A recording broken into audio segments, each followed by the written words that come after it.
V minulih 24 urah je prehajanje prebežnikov prek našega ozemlja nadziralo 1550 policistov in 235 vojakov. Vojska policiji pomaga, a so njeni ukrepi omejeni.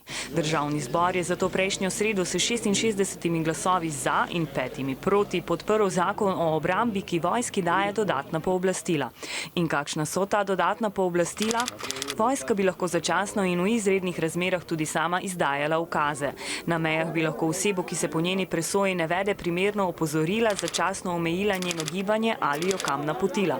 Poleg tega bi lahko samostojno ukrepala tudi pri večjih skupinah ljudi in množicah, na primer uporabila solzivec. S tem bi država za 3 mesece dala enake možnosti ukrepanja, kot jih ima policija. Po potrebi bi pooblastila tudi podaljšali. Zagovorniki zakona pravijo, da so policisti preobremenjeni, saj jih ni dovolj, da bi hkrati reševali prebežniško krizo in skrbeli za varnost v državi. Zato potrebujejo pomoč vojske z večjimi pooblastili. S tem pa se ne strinjajo na Radiu Študent. Med drugim menijo, da bi lahko za prebežniško krizo zakon sprejeli le začasno. Skrbi jih, da bi zaradi ohlapnih pojasnil v zakonu te ukrepe vojska lahko izkoristila tudi v primeru protestov v državi. Poleg tega opozarjajo, da so policisti za tovrstne naloge izurjeni, v vojski pa takšnega izobraževanja nimajo. Prav zato želijo, da o tem zakonu odločijo državljani na referendumu.